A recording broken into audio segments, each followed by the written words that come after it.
Welcome everyone to Lava Lab's third Fireside Chat of the year. Super excited to have you all with us. I know it's midterm, so we appreciate you taking a break with us, and I promise you it's going to be an awesome Fireside Chat, so get excited. My name is Madison Gong. I'm Lava Lab's Director of Industry Relations for this year, and I'm sure you all know, but Lava Lab is USC's student-run startup incubator composed of product managers, designers, and developers. So this semester, we're super excited to say that we've launched a social entrepreneurship toolkit to support USC's Black community and make entrepreneurship more accessible. So the toolkit has two components, Lava Connect and Lava Learn. Lava Connect is a cohort of USC students who have entrepreneurial ideas that support the BIPOC community, and we've paired them with a team of Lava Lab alumni to help build out their projects this semester. And the second one, Lava Learn, is an open curriculum of modules, workshops, fireside chats to provide tools and insights on bootstrapping products, design, and development. So Lava Learn, we just put out our second module today, so check your emails. We have some really awesome modules and workshops focused around recruiting in the tech industry, how to make an impression as an applicant. So some really great content from all our alumni to look forward to reading. We're super excited to welcome Anamita Guha today. Anamita is the global lead of product management at IBM Quantum, which is IBM's industry first initiative to build universal quantum computers for business, engineering, and science. Prior to Quantum, Anamita was a lead product manager at IBM Watson, where she focused on all things AR, VR, and AI. So lots of things I know people are super interested in here. She's also worked as a product manager at multiple early to mid-stage startups, including launching and selling her own company. So Anamita, welcome. We're super glad that you can make some time in your busy schedule to talk with us tonight. Yeah, it's nice to meet you all. Awesome. So just a little reminder for everyone before we get started, please make sure that your your microphones are on mute. We're going to spend the first 45 minutes or so just talking with Anamita, and then afterwards, the last 20 minutes, we'll open it up for some questions. So you can unmute yourselves then and ask her whatever you want. So Anamita, just to help our audience learn a little bit more about you and your background, would you mind sharing your background with us and how you got to where you are today?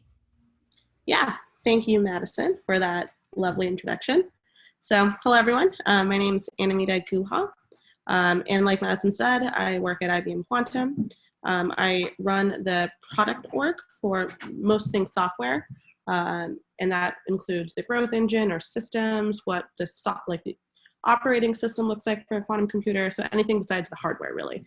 I was born in India, and I moved to the United States when I was 3 years old, 2.5. And my bingo fun fact is my first 5 birthdays were in 5 different places.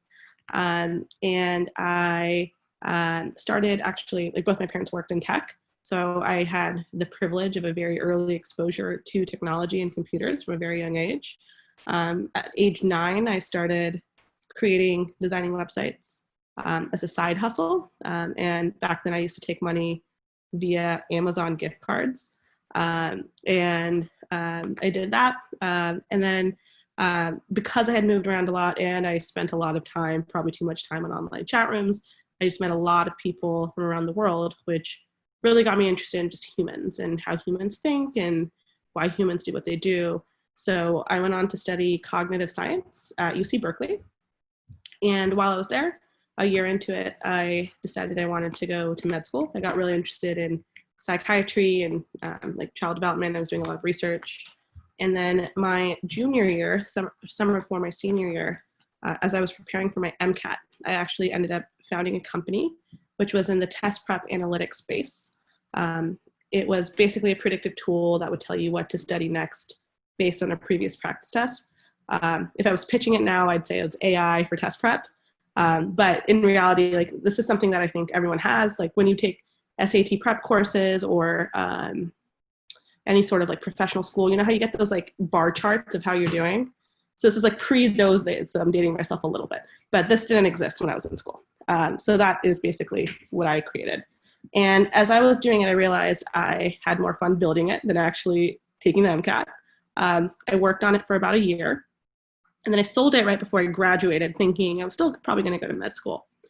And but I wanted to take some time off, so I just did a blanket search for cognitive science, and I got a job as a product manager at a small mobile ad tech company, and we were creating basically new ads for mobile games on your phone. So if you play like Candy Crush or any game, the ad that pops up, I was designing new forms of those.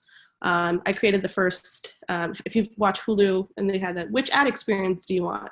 And you get to click it. I created the first one for the mobile phone. And I worked on like optimizing banner ads and things like that. Loved that job. We did a lot of A/B tests. It was my first time getting exposure to data science. Wasn't also a thing at that time, but people were kind of adding it. And then from there, I jumped around a lot of different startups. I worked in the gig economy. I did stuff in the consumer packaged good industry. I did stuff in marketing technology. I worked in analytics.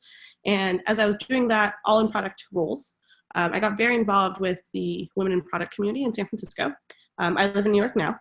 And while I was at a women in product event, I met someone who introduced me to my first manager at IBM. And she was like, hey, Anamita, I think you'd really like this new job. So I met with my first manager at IBM, and he was on a mission to create an AI incubator within Watson, and was like, come do it with me. You understand startups, you understand developers, you understand San Francisco. And I was like, okay, sounds fun. Didn't really consider IBM a thing at the time, but now I lovingly refer to it as the world's biggest startup. And joined IBM, worked in Watson for about 2 years, worked on a lot of really interesting partnerships. I did work with Apple when Apple released their Core ML model, and I did work with Unity and released our Watson Unity SDK. I did a lot of tech events, a lot of very like fun things. Love that job. And then about 2 years ago now, I got a call from my sponsor mentor at the time. She is now my manager, and she called and was like, hey, like they're commercializing quantum computers. So quantum computers has been in research for a very long time, and IBM just unveiled its first commercially available quantum computer. And given my background in taking things kind of from 0 to 1, she was like, you should come do this, and you also understand how IBM works and the mistakes that IBM made with Watson, so you can apply that. So I joined the quantum team. When I joined, there was about 4 people. Now there's 300 of us, so the team has scaled incredibly. And I've pretty much taken on a new role every 4 months since I've joined, mainly because there's a really good first round article about giving away your Legos. So every like 4 months, I like hire someone, they take over my job, they do great, better than me, move on to the next thing. And I've slowly built out this large organization within Quantum, and I'm having a lot of fun doing it. Outside of work, I do a lot of work with the women in STEM community. I am an ambassador with the American Association for the Advancement of Science. So I do a lot of public-facing, visible work to get more women and girls into STEM careers. And then when I'm not working, I like to read, I like to do yoga, I listen to rock music, normal human stuff. That's me. Awesome. Thanks, Anamita. Anamita has done so many amazing things. So whenever we ask her to introduce herself, I'm like, oh my gosh, tell us everything, because she's involved in so many awesome just products and projects and just mentorship things. So thank you. That was super helpful. I think before we get into your work now at IBM, which I know everyone is super interested in learning about, I want to go back to your time at Berkeley really quickly and talk a little bit about the company that you started, during your junior year when you're preparing for the MCAT. What was that process like, building that company? We have a lot of student founders here who are also building their first startup. So I'm sure you went through some similar things that they're going through right now. So what was that process like, and what did you take from it? Yeah, so for me, I didn't really have a goal of starting a company, right? I was studying for my MCAT, and it kind of like, it was just serendipitous. So for me, it started off, I just actually recently filled out a form for something, and they were like, tell me about like where you were when you came up with your startup idea. And they had 7 options, and one of them was in a coffee shop, which is literally where I was. So I was like in a coffee shop studying. Seems like a lot of people probably do that. So maybe go to coffee shops and you'll have an idea there. But I was basically working, I created this like Excel spreadsheet, and this spreadsheet had a lot of different functions and different things on it. And I couldn't get one thing to work. And I was studying with one of my friends who was an engineer at Cal. And I was like, hey, like, can you help me figure this out? And he's like, yeah. And he like does it. And then he goes, what is this? And I was like, it's my study sheet. It's my study plan. Duh. And he was like, yeah, this is kind of awesome. We can turn this into something. And I was like, oh, I didn't really think about it. And I, from there, kind of like, it took off. Like, he was the first person that was like, we should make this into something. And for me, it was a lot of like, I was involved with a lot of pre-med stuff at school. So I was doing a lot of things almost in like stealth, because I felt like this was like really something I was doing on the side, and I was feeling a little torn of like, I want to do well in school, but I also like, I'm really enjoying this. I remember when I created the website for the startup, I had so much fun building it, and it was just really refreshing from what I was doing day to day. And for me, a lot of it was, I started off as like a professional test prep company. So we were looking at the MCAT, and then from there, we did a lot of experimenting. So something that I tell all founders is, like, whatever path you're on, it's not linear, it's very zigzaggy. And like, we started off as a test prep thing for MCAT, and then we pivoted 5 times, and it ended up becoming a software for high school SATs. And we found a niche with, I grew up in a very academically inclined neighborhood, and there's a lot of test prep centers. So we went from, instead of like commercial apps that like Madison you can use and I can use, we sold it to a test prep center that was franchised. So like, we just didn't really know like what it was, and for us it was a lot of talking to different people, a lot of ideas, and we really weren't in it to say like we wanted to make money or we wanted to be like first time founders. It was just kind of like, we did it because we were having fun, and we were willing to take risks and take chances and just experiment. And that's what we did. We tapped into our networks, we tapped into what we knew, and we found something that stuck, and we kind of just went for it. That's awesome. I think a lot of the founders today can definitely say they're going through a very similar experience right now, especially our Lava Connect members, where they're building their products right now. They have a couple more weeks to do so. Do you think you got like a key lesson out of building your company, whether it was the process of selling it or, going out and doing the user research? Is there something that still is in your mind today that you refer back to? Yeah, I feel like it could have been more intentional. So I think for me, a lot of it was just going with the flow, and since I wasn't 100% in the tech world or in like the desire to build a startup, I was kind of like looking for a quick win. I remember like right before spring break, I was like, it'd be great if I just like stopped doing this and just like enjoy my last semester of senior year, which is what I did. And I feel like if I had really thought through like this could be something and thought bigger, I think it could have been like, I could have sold it to a Princeton Review if I really thought about it at that time. But I wasn't thinking big. And I think it's the cheesy, like, you like miss 100% of the shots you don't take. I just didn't even consider a bunch of different shots. So I feel like all of you that are building different companies or whatever you're doing, like, what is your dream or what is your moonshot, and just try it. I think that's great advice. We give out a lot of cheesy cliche advice sometimes at Lava Lab, but there's a reason why it's mentioned so many times. So I think it definitely has merit. Okay, awesome. So after you founded your startup, you graduated from Berkeley, and you went on to PM at a lot of startups, like you mentioned. I know you briefly referenced, you said, working startups was kind of one of the reasons why you went to IBM and why people wanted you to work at IBM. But how do you think that working in startups as a product manager has helped your role now that you've been at IBM for a while, which is IBM is one of the biggest tech companies in the world. So there's quite a difference in the size that you're managing the product.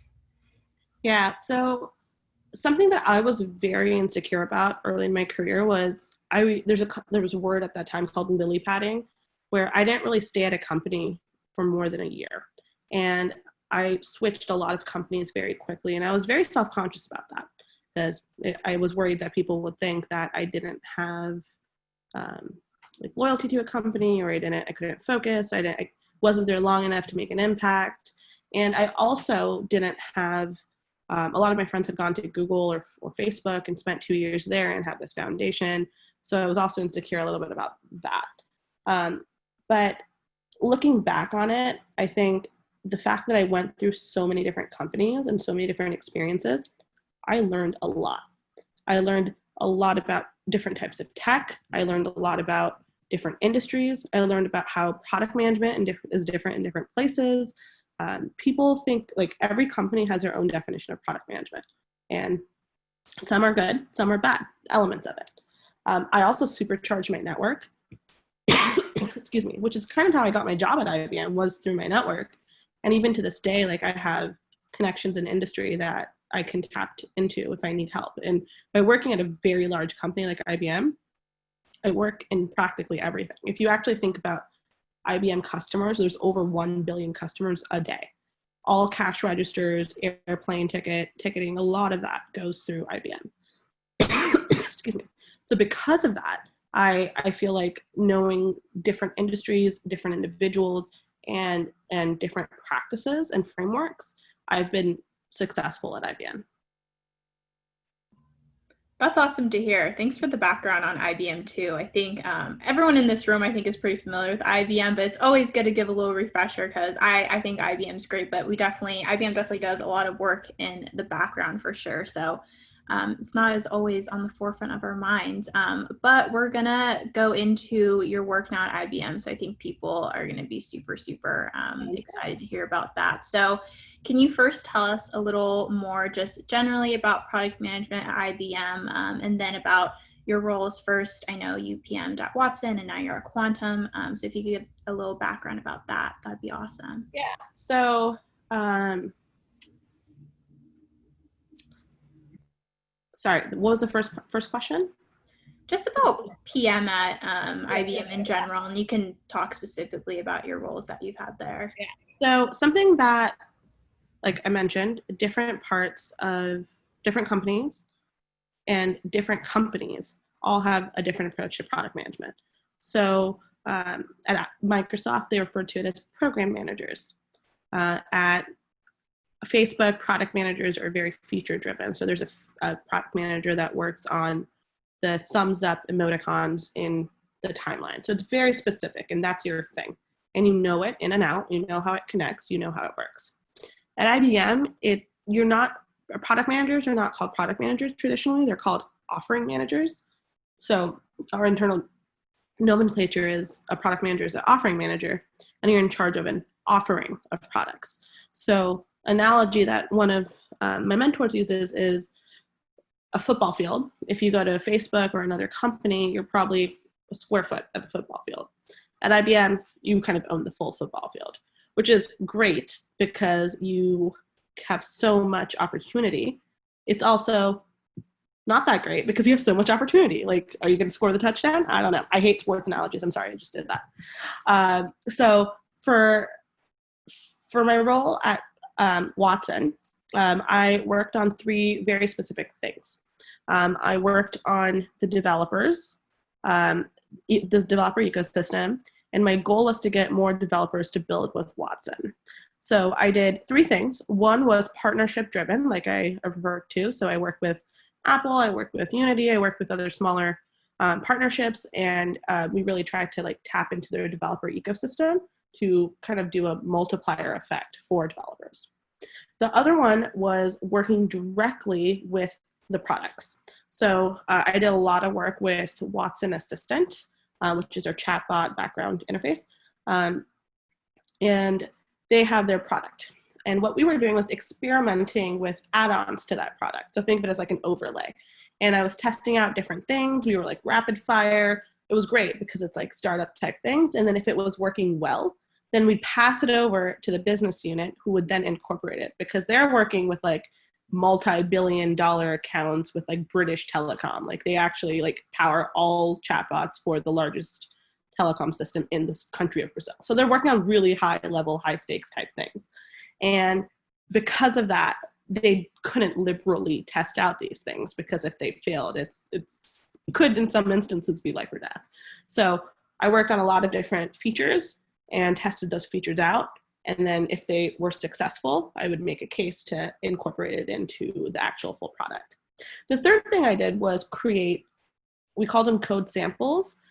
So you're a developer, you want to build a chatbot, don't really know how or what. So we would create open source code and we would release different use cases online. So you want to create a chatbot for a telephone company, you want to create a chatbot for a therapy use case, you want to create a chatbot for a bank. We would create different sample code that you can look at, learn from, and then build with it. And it went as deep as like, here's a chatbot that would be an Alexa skill. So, or here would be a chatbot that would be a virtual entity, basically, in VR. So, and you had the end-to-end code for all of it. And our theory at that time was people are excited about IBM and Watson, and they either didn't know they could build with Watson, which 50% of the people thought that because they think it's this like robot that you can talk to. But the other 50% thought that, like, when they knew that they could build with Watson, but when they started, it was too hard. So we wanted to reduce the barrier. And by having the code open sourced and ready for them to play with and test out, it made it a lot simpler. So that was my role. There's like threefold, did some partnership management, did some like true product management, experimentation, growth hacking, and then the use case stuff was a little more marketing-y to me, but that was my football field. Coming over to Quantum, like I said, my role has changed a lot. So for me, a lot of it's been chasing the market and doing a lot of analysis to see where the market is and creating the markets and making sure that they're diverse. I honestly feel super humbled to be able to do this because I'm able to, there's all this talk about like creating tech the right way. So I'm in the room that's making decisions of how do we make sure that we're creating this technology to be a way that's ethical and inclusive towards all. So we've done events and educational activations around the world. We've done stuff in South Africa, in Europe, in Japan, and India. So really focusing on the unique academic systems in these different geographies and introducing them. So it's not the students that are making career choices, that's one element, but also the professors that are doing the research and giving them access to the hardware devices. Also creating partnerships, that's another element that I brought from my last role here because it was a really nice way to like 2X it. So there's someone on my team who runs all the partnerships, and we recently announced a partnership with the HBCUs. So the HBCUs now have access to all of our hardware, and we're also doing special programming with them to make sure that we are creating this equitable future for everyone. So there's partnerships, there's a lot of just testing, creating markets, and then there's, once we figure out the data, we create the actual products. The products change. The other thing that is unique in this role is the software is dependent on the hardware. And this is the first time I've worked on a technology where you can't really predict what to create. So road mapping is actually quite difficult because the road mapping is unpredictable. And like one day we can have a breakthrough of like 50 quantum qubits, and then we're like, okay, great. So then now we have to figure out how to match the software to make it work. But then I don't know the tech, so I have to have like a researcher explain it to me. And then based on that, we build it. And then 2 days later, like, just kidding, it doesn't actually work. So there's a lot of back and forth and just really figuring out what to do next. So in this role, there's not really a lot of road mapping. We work kind of in like 1 week sprints, or we figure out like, maybe these are the different geographies we'll target. But in terms of like actually creating the product, it's a lot more startup-y than any of the startups I've worked at. That's super interesting to know. I always think people are always like, oh my gosh, IBM's so big, like there's so much structure. So I think it's really exciting that you're really at this forefront of this whole new initiative that IBM is pushing with all the resources behind it. So I think it's fascinating, and I know you're super excited about it. I've been lucky to do this. I feel like when Watson, I was working like a startup that was with Watson in a way. And then now I'm working on quantum. Like there are parts of IBM that is this bureaucratic machine that you are probably imagining, but there's also a lot of IBM that's not. And that's probably true for pretty much every single company. So when you are interviewing for companies, or when you're figuring out where to go next or who to work with, you really should look at who you're interviewing with, who your manager is, who's around you, because you can tell a lot about just the questions they ask and what they're working on, because there's unique opportunities amongst everything.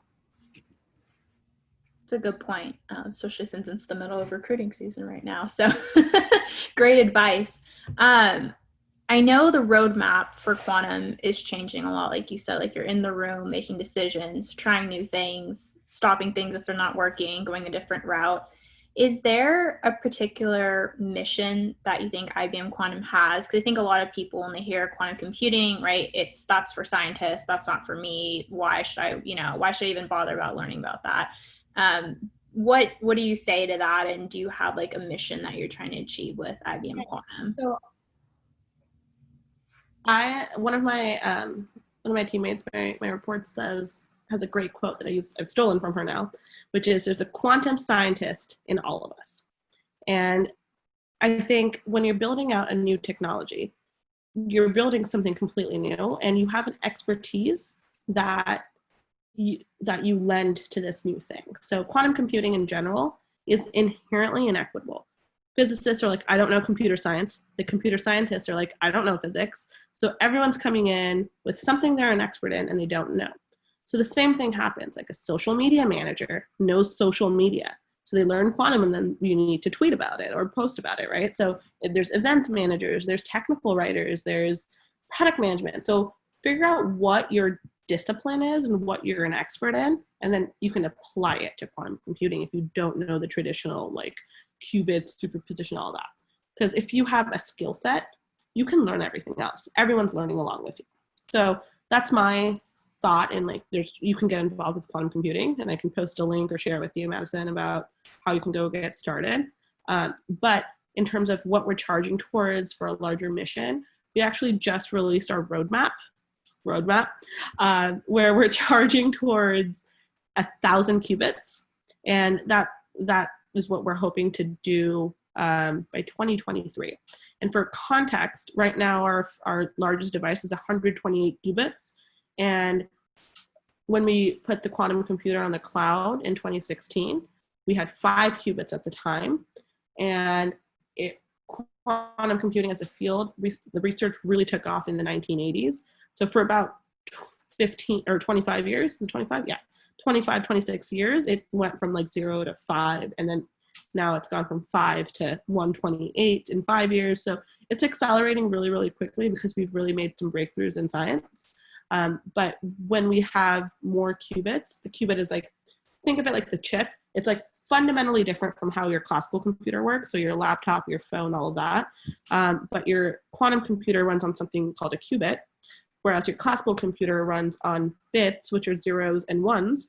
The qubit is 0 and 1 and everything in between. And because it's in this like quantum physical property called superposition. So if you think of the letter T on a classical computer, it could be encoded as like 0, 1, 0, 1.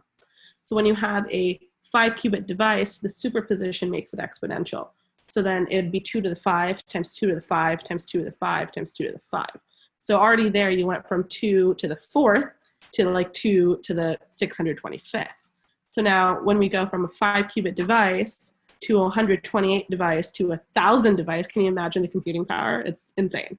And with quantum computers, we're going to be able to hopefully solve things and do things that we haven't been able to do with classical computers. For example, right now, we can't actually do a proper simulation of the molecule caffeine. No one's done it before. And based on how like numbers are showing, with a quantum device of like 250 or something, we should be able to simulate it. Right now, we can only do like hydrogen, maybe hydrogen, beryllium, and that's it. So there's ideally a lot of different applications, especially like drug discovery and simulations and machine learning, which is what I'm interested in, optimization, like discoveries and things that are exponential, cryptography. It's not going to be helpful at all for like your traditional web device, app, TikTok, none of that. It's only going to be helpful when you're using things with a lot of data and you want one simple output. So sorry, Madison, I know I gave your answer and then I went on a soapbox of what quantum computing is, but no, I think that's great. I think 1,000 qubits in 5 years. No, I think that's awesome. We've never talked about quantum before in Lava Lab, I don't think. So this will go down in history as a very monumental moment in our fireside chats. I think that was super interesting. I think everyone here knows about the rise of big data too, and I think quantum computing is really intertwined with that. So it's definitely something that everyone should brush up on because Anamita is our expert here. And you mentioned this a little bit earlier too, and I think it's really exciting. It came out, it was all over the news when IBM announced that they were establishing the first quantum education research initiative for the HBCUs. Can you talk a little bit, like an insider perspective of how the project first started and what you're hoping to ultimately see as the outcome with that? Yeah, so the project had been in the works for over a year, and um, IBM does a lot of work with a program called PTech. I actually don't know what it stands for. Madison, do you know? I feel like you might know. You might not. Okay. No, Something. It's sorry. basically like a vocational program to get more diversity in STEM. So there is a PTech professor who is a graduate of HBCUs, and was like, hey, we should maybe start teaching them quantum computing. So it's really grassroots of expanding this program that already existed and was teaching quantum computing to them. And then he met with someone on my team who actually is a third generation alumni of HBCUs. And it was kind of like a brainchild. She's the one that actually runs partnerships on my team. And she kind of came through with this proposal and was like, hey, I think this is like a great opportunity, backed up by numbers of like, here's the 13 HBCUs, number of students in physics programs or relative programs like chemistry that would be relevant. Um, and then we put together this pitch of what it could look like. Right now, a lot of it looks like grants and research. So how can we get the professors and students there funded so that they can use our devices to do research? And then how can we connect them to our global network that is doing the research? So that's the main focus. The other side of the coin is how do we get students there to also consider a career in quantum? So a lot of that's through networking events, a lot of that's through hackathons. So it's a lot of fun grassroots type work at the university to get them, like encourage all of them to create a quantum computing club. So really establishing a quantum computing presence at all 13 schools. It's a 5-year, multi-million-dollar initiative. So this first year is really like meeting with all the different universities, understanding what's there, what their interests are, and how we can expand on it. So we don't really have, this is what we're going to do in 5 years, because we're really building the rocket ship, hopefully by like flying it at the same time. Love it. PTech stands for Pathways in Technology. Thank you. There we go. Sounded familiar. I knew IBM was involved with that, but it's been a hot second since we've heard the full name. That's awesome. No, that was I saw you post that on LinkedIn, and I wanted to bring it up tonight because I think I think it's a really really cool project that Quantum has come out with. So it's a great initiative. Moving into women in tech and all of the awesome mentorship work that you've done, you're really passionate about helping, young women in STEM. I don't think a lot of people know this, but Anamita has been featured in Forbes and Marie Claire, and a lot of other really notable, magazines and publications just for all of her work, being a AAA ambassador, and just mentoring young girls who are interested in tech. So would you mind, I know you're really passionate about it, talking a little bit more about your ambassadorship and just what kind of work that you do for the AAAS? Yeah, so the ambassadorship is it's through the U.S. government, and I'm surprised this is something they're funding, but it's to close the gender gap in STEM for STEM careers. So what they've done is they've selected 124 women in STEM across many disciplines. So I work in product management and tech, and quantum computing and AI. But then there's carnivore ecologists that are like, and shark researchers and archaeologists and particle physicists and doctors and chemists. There's a woman who invented probably a lipstick you wear all the time. Like these really incredible badass women. and they've taken them and they have now placed them in very, very visible positions to encourage women to consider a career in STEM. So the tagline is, if you can see it, then you can be it. So by being visible, it allows young girls to say like, hey, I also want to be a scientist, right? Like, so if you, there's actually a really famous study called the Scientist Study, where you ask 6 girls to draw a picture of a scientist, and I think 98% of them will draw a man. So now, this was when it was done like in the 90s, and they recently redid it, and the number has gotten better, but it's still not that great. And that's because like they're seeing scientists as like in the lab with a white coat. So we're not only trying to change like, oh, it's fun, right? We do these fun things like swim with sharks, but also women can do it too. So because of that, they have done a lot of very, very awesome opportunities for us to be visible in the right places. I'm trying to think of some examples. So a lot of it was like fashion magazines, like Marie Claire's, that's how that happened. I was also in 17 magazine. So like you can be a scientist, but also be in fashion magazines. We were I was in a couple of ads for the Ad Council for the She Can STEM campaign that ran in a couple of different places. And then probably the coolest thing ever is they're turning us into life-size statues. So in Dallas next spring, it was supposed to be this year, but coronavirus has delayed it. They're creating the largest installation of women's statues in one place ever. And the data really shows that in all major cities in the US, there's less, like on average, 6 statues of women. Central Park actually has had, until Women's Day this year, 0 statues of real women. There's 1 statue of Alice in Wonderland.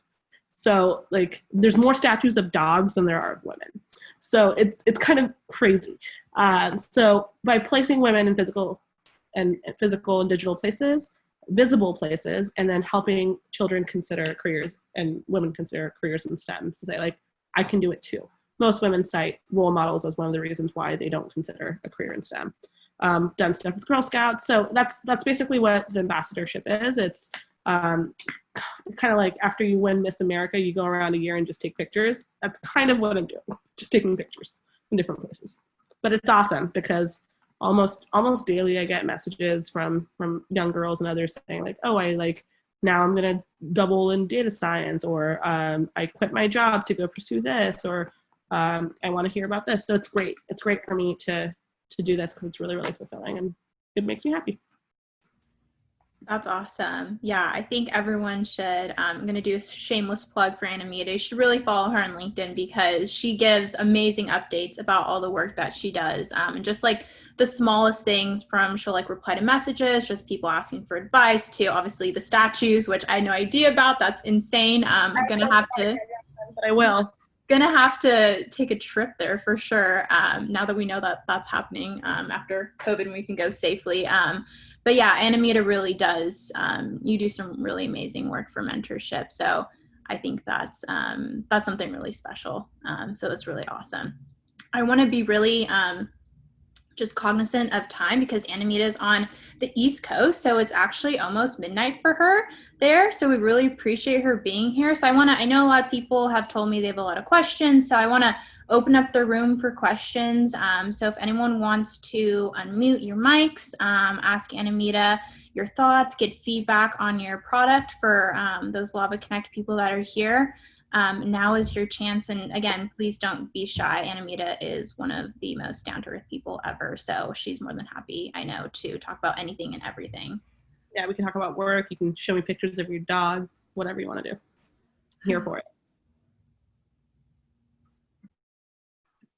I just had a question. First of all, thank you so much for coming. I think your story is so interesting, and I'm actually trying to go into product management, so very inspiring to hear you talk about it. But I'd love to know what you think makes you such a great PM, maybe over the span of time, but currently what you think those strengths are. Yeah, it's a great question. So my first PM manager mentor had described to me that there's 3 parts to product management. You can be a business product manager, you can be a technical product manager, you can be a design product manager. And the sweet spot's in the center. Most people will specialize in one of the three. I found myself to be more like the business design aspect, and that's actually been something that's been very helpful to me. So my background in cognitive science has really, really helped me understand the human brain and things like human attention and how humans learn. And that's been a really special thing that I feel like I've been able to apply to all of my jobs, especially as a PM. So from the business side, I'm able to negotiate. I'm able to find and draw connections in the right way. I'm able to understand different cultures in the global perspective. And then from the design side, I understand the human brain, and like the color blue is what's going to help you focus. And this color contrasted with this color and this text is going to read in a certain way for a certain type of person. So this allows me to like manifest in products, but also as I'm hiring and as I'm building my team out. So it's helped me identify the right folks to bring on to be the rock stars and superstars on my team. And I think a lot of that's just this background that I've had in cognitive science. And when I first started, I don't know if this is still true, but Google would only hire product managers that were computer science majors. You guys will probably know if it's true or not. But like I was hitting a lot of, it is, okay. I was hitting a lot of barriers at that time, and they were looking for like a alpha male CEO type with a computer science background. I think the last 10 years that's changed a lot, but I really think my background in cognitive science is what was an asset to me being a successful product manager. Thank you.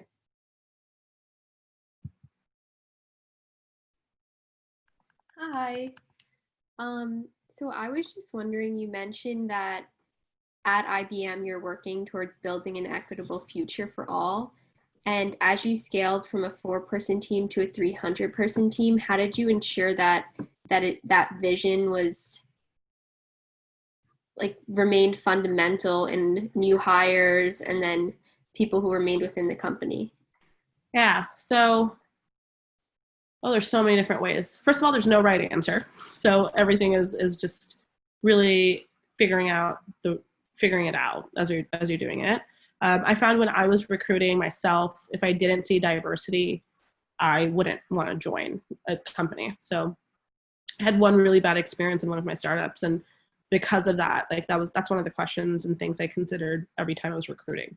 And so because of that, when we were at 4, it was a big emphasis. If we didn't start now, we weren't going to get there. Like it's going to be too late. So simple things like job recs, how job recs are written, were very, very big. So using the right language within job recs, using the right requirements in the job rec, going to individuals I know and pushing them, saying like this might be the right person, or tapping into my networks and asking them to go into their networks was helpful. For our internship program, for example, we actually have diversity and recruiting numbers attached to it as a OKR, which stands for like an objective key result. So we, for example, have a 50% women goal. We have, I think, 33% underrepresented minority goal, which includes Black, Latinx, and Native Americans. I think we're trying to get 1% Native American. There's like a paired out, but we actually have hiring goals, and that's not a quota. It's just a goal. So to see if we can hit there. And then once individuals join, it's another thing about making sure that they can bring their full authentic self to work. One of my reports identifies as they, them. So this is the first time that they've said that they have been able to do that. And on days that they feel that I've gotten really good at this. When I first started, I only would refer to them with their name. We would like wears lipsticks and like sleeps in, like everyone has their own schedule, and just like really making sure that it works with everyone's schedule. If you're a mom, you work on certain schedules. If you are a certain part, there's also like cultural competence. So I think just having the right awareness and acceptance, and that's something you can test out when you're interviewing. So when you interview people, you can ask them. Everyone goes through implicit bias training. Everyone goes through we had someone that did like a 1-year diversity curriculum that we're going through right now. We do like anti-racist workshops every week where we do readings. So we've really committed to this internally. And internally, as we've done it, we've now tried to apply it externally. So when we go do events in different parts of the world or meet with our community or meet with researchers, we're able to make sure that we are being as aware as we can be and as sensitive as we can be. And then anytime we have public-facing events, which is actually a lot, we make sure that there's diversity on the panel. If we're showing videos, we make sure there's diversity in that. Any blog post or picture we post, we make sure there's diversity in that. So I think a lot of it's just like being aware. And then from there, I think people come. And I no means are we perfect, but we're trying.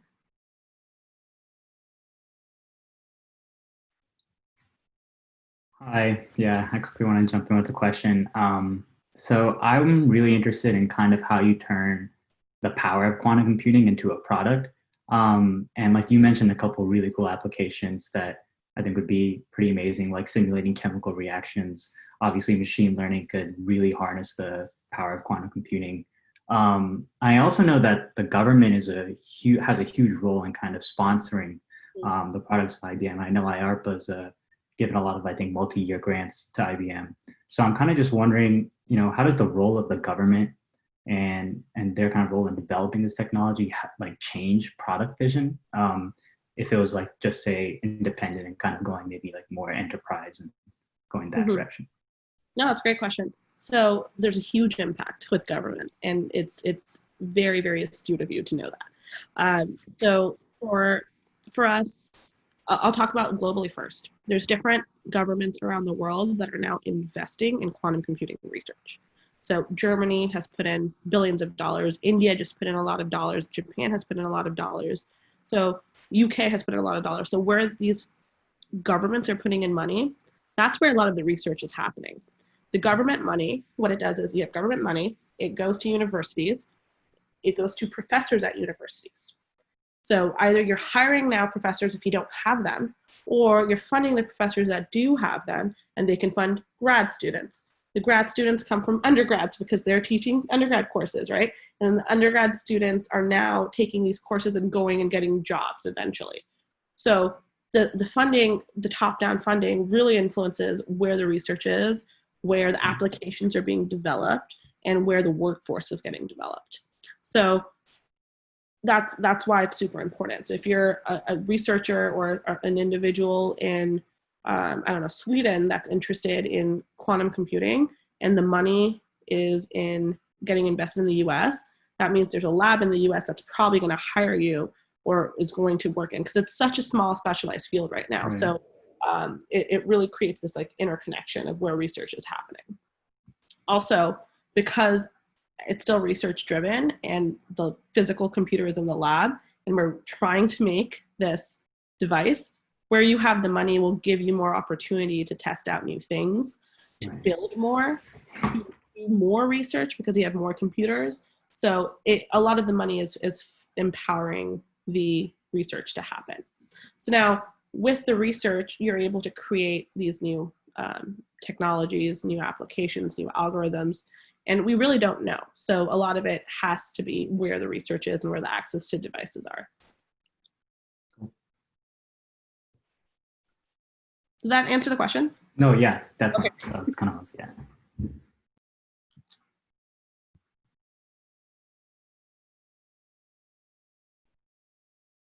If no one has a question, I can go. I don't necessarily have a question, but I just wanted to say like thank you for speaking with us, and it's super inspiring to hear like your journey and how many times you've pivoted and how that's brought you to where you are. Especially like your work with AAAS. I personally think that representation is super important in like every field and every industry, and a lot of my startup is focusing on representation, especially within the health food space. In the Black community. So just getting the faces out there to encourage people to try something new. So I just think that that's super important, and it really resonated with me. And you brought up dogs, and I took a picture of my dog yesterday. Oh, yes.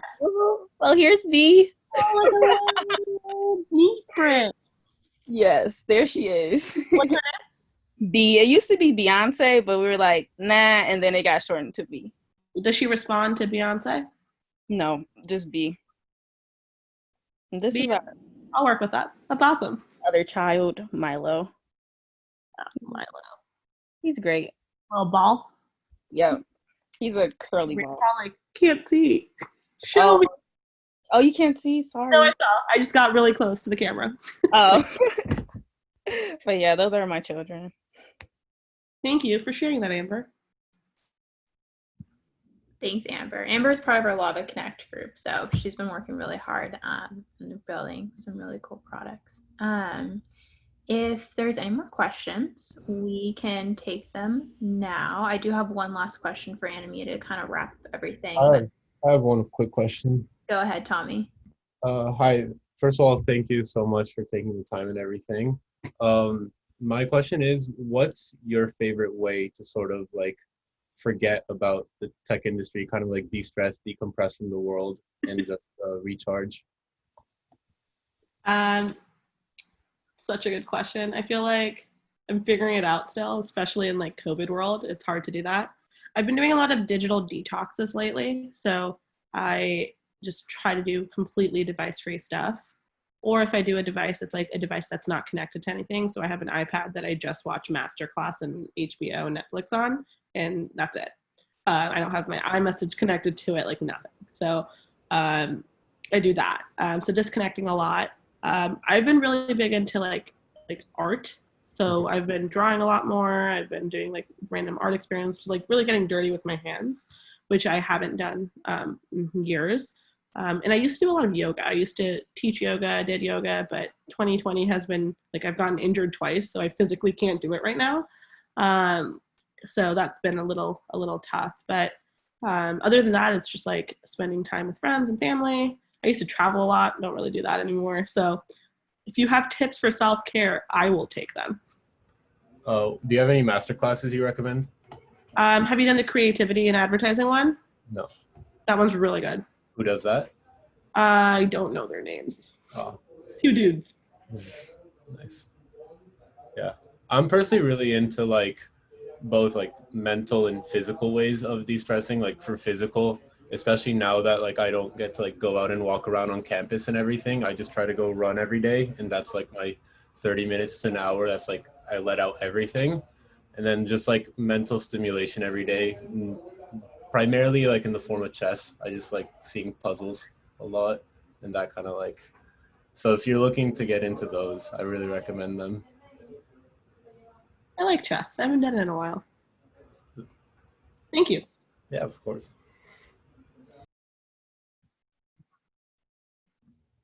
Everyone's laughing when he said chess. I wonder why. Is there a story? I think it's kind of a meme, me and chess at this point. Got it. A lot of Lava Lab people are really into chess. Seems like a trend. I watch a lot of TikToks, like mindless TikTok. I get the TikTok health tip where it's like, you've been scrolling a long time. Please stop. And I'm like, okay. I feel attacked. At what point do they tell you that? Like how many hours you have to be on? Maybe 2.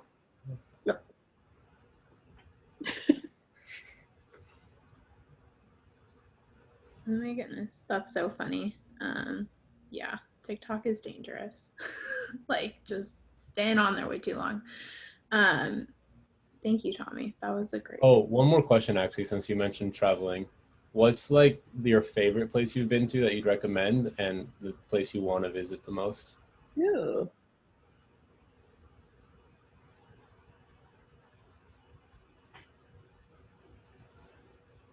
I have 2 favorite places that come to mind. One is Japan, because Japan has everything. It has good food, it has good culture, it has animals, it has like it's just like an out of this world experience, I feel like. The other is Tanzania. I had a really unique opportunity to go see the animal migration that happens there, which is the only place in the world that still has migration, and that was awesome. That's crazy. And where do I want to go? I want to go everywhere. I really want to go to Iceland. I think once all this is open, I moved to New York and I was like, I'm so close to Iceland. I've been talking about it for like 20 years now. And I was like, I'm going to go now. And then I'm 5 hours closer and I still haven't gone. So once I can, I'm going to go there. Yeah. Has a lot of your traveling been like personal, or does your work allow you to travel too? Work definitely has facilitated a lot of travel. I got really good at the 5-day weekend where I would go to a place and then spend like Friday through Monday there, or like one day to travel. Also, when I'm like in Europe, I would have the full day to myself and then work East Coast hours, or like, and like start working at 5. Unless I'm working in Europe, then I end up working the full day. But I think just like I work a 100% remote job, and that's actually really like something that most people find surprising for IBM. So because of that, every day had been kind of like choose your own adventure. So I traveled a lot because I didn't have to be in a physical office, and I had clients around the world. That's the dream, at least for me. It's nice. It was nice. Like my big goal in life is to somehow get to a position where I get to travel because of work. It was something that like my dad did a lot when I was growing up, and I'm like, I will say, like when I started doing this, everyone's like, it's the dream. And then after you do it for like 2 years, you are exhausted and you don't want to do it anymore. And everyone I knew that did do that, also said they're tired. So I got to a point where I was like ready to kind of stay at home. And when COVID happened, I went from one pool traveling like 80% of my time to like never leaving the house. So I never really figured out what normal is, but